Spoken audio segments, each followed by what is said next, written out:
química é louca, é paranormal. Do além, do além. Olá, sejam muito bem-vindos ao meu canal. Pra quem não me conhece, sou a Prof. Ana. Como já dizia ali a intro, né, a química era louca, ela é paranormal, e eu estou aqui justamente para tentar fazer com que ela seja um pouquinho mais, né, normal para vocês, né. Eu sei que ela acaba sendo o bicho de sete cabeças para muitos jovens e adolescentes que estão prestando vestibular, e meu papel aqui é tentar ajudá-los a deixar a química um pouquinho mais leve, um pouquinho mais gostosa de se estudar. Será que eu consigo? Então, vem comigo.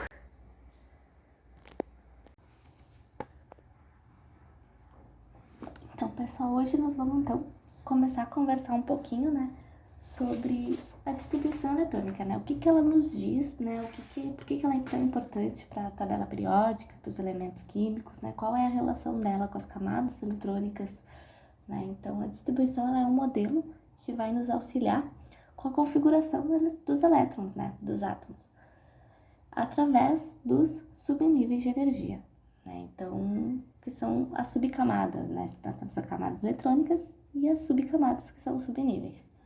E a distribuição eletrônica, ela também nos determina, né, algumas características, né, dos átomos. Mas para começar a conversar um pouquinho de distribuição eletrônica, eu queria relembrar com vocês algumas coisas importantes, né? Quando a gente estuda modelos atômicos, a gente vê Rutherford falando que o átomo ele é composto do quê? De um núcleo, onde este núcleo é composto por prótons e nêutrons e que ao redor deste núcleo existem os elétrons, né? Que é o que a gente chama de eletrosfera. E que nessa eletrosfera elas são divididas em 7 camadas eletrônicas ou 7 camadas de energia, né? Nós temos a camada K, camada L, camada M, N, O, P e Q, onde cada camada comporta um número máximo de elétrons que ela pode suportar, né? Na camada K, o máximo de elétrons que cabe é 2, na L é 8, M 18, N 32, O 32, P 18, O 8. É o máximo de elétrons que cabe em cada camada, tá? Quando um elétron que está na sua camada, ele recebe muita energia, ele absorve muita energia, ele consegue passar da camada dele para uma camada mais externa, para uma camada mais energética que a dele, né? Que é o que a gente chama de estado excitado do elétron. Quando ele libera essa energia, ele retorna ao seu estado, né, sua camada normal, que é o que a gente chama de estado fundamental do elétron. E onde a gente pode enxergar, né, essa movimentação dos elétrons no nosso dia a dia, né? Nas lâmpadas LED, né? O que acontece lá nas lâmpadas LED é exatamente essa movimentação, né, dos elétrons. E como cada nível de energia possui números de elétrons diferentes, é esses números de elétrons diferenciados que vai dar as cores das lâmpadas LEDs. Tudo bem? Então, os cientistas estudantes, eles descobriram que dentro dessas camadas existiam ainda subcamadas, né? Os subníveis de energia, né? Onde os elétrons, eles estão na mesma camada, mas de maneira separada, digamos assim. É como se as camadas fossem condomínios e os subníveis fossem as casas dentro dos subníveis, né? Então, são 4 subníveis, onde cada subnível também suporta um número máximo de elétrons, né? S, P, D e F. S suporta 2, P suporta 6, D 10 e F 14. O máximo de elétrons que cada um. E esse diagrama, ele nos mostra justamente, né, a ordem, né, que ele vai do menos energético para o mais energético.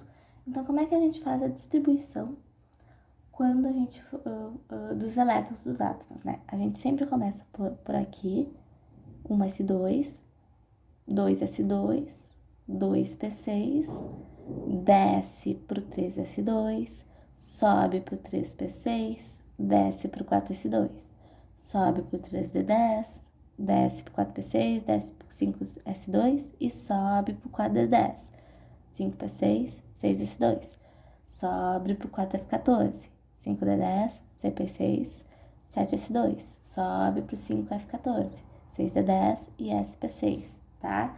É exatamente nessa ordem que a gente vai fazer a distribuição. E qual é a relação desse diagrama com as 7 camadas, né?